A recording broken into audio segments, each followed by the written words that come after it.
बाबर को लाया कौन? बाबर को इब्राहिम लोदी को हराने के लिए राणा सांगा लाया था। तो मुसलमान तो बाबर की औलाद हैं और तुम गद्दार राणा सांगा की औलाद हो, ये हिंदुस्तान में तय हो जाना चाहिए। अगर बाबर की तो आलोचना करते हैं, राणा सांगा की आलोचना नहीं करते। आप सभी ने इन महाशय को सुना। इनके इस विवादित बयान के बाद संपूर्ण हिंदू वर्ग में विरोध के स्वर उठने लगे हैं और ये है सपा के सांसद रामजी लाल सुमन, जिन्होंने महाराणा सांगा को ही देश का गद्दार बता डाला। और पूरा मामला जो है कुछ इस प्रकार है। बता दें कि 21 मार्च 2025 को समाजवादी पार्टी के सांसद जो है रामजी लाल सुमन, उन्होंने राज्यसभा में मेवाड़ के शासक राणा सांगा को लेकर एक विवादित बयान दिया, टिप्पणी की, जिसमें रामजी लाल सुमन ने राणा सांगा को ही देश का गद्दार बता डाला। एक बार पुनः रामजी लाल के बयान सुने आप। बाबर को लाया कौन?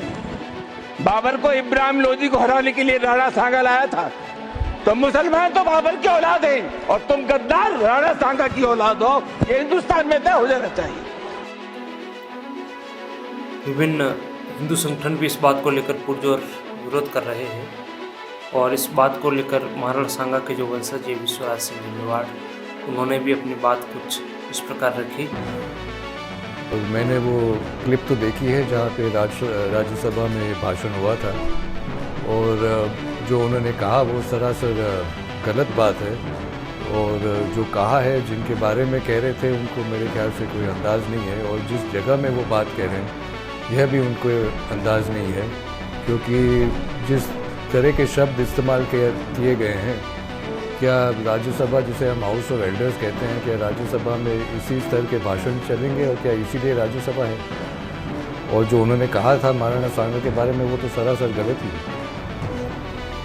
ये इतिहास को नहीं याद दिला रहे हैं, ये अपने मनगढ़ंत इतिहास है। ये इतिहास ये नहीं कहता है जो उन्होंने कहा। जो इतिहास कहता है वो आम तौर से, जो भी इतिहास में थोड़ी सी भी रुचि रखते हैं, वो उन सबको पता है कि बाबर का सामना और उनका विद्रोह तो महाराणा सांगा ने किया था।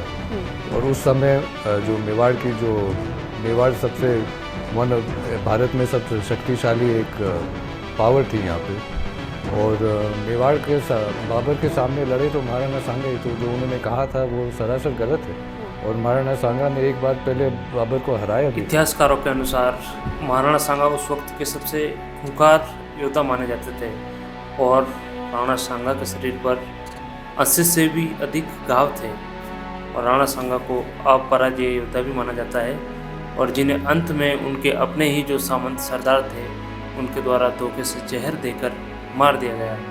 आप इस पर अपनी राय हमें कमेंट के माध्यम से अवश्य प्रदान करें। इसी के साथ में जय हिंद, जय भारत, और निवेदन है प्लीज़ चैनल को सब्सक्राइब अवश्य कर लें। बाबर को लाया कौन? बाबर को इब्राहिम लोदी को हराने के लिए राणा सांगा लाया था। तो मुसलमान तो बाबर की औलाद हैं और तुम गद्दार राणा सांगा की औलाद हो, ये हिंदुस्तान में तय हो जाना चाहिए।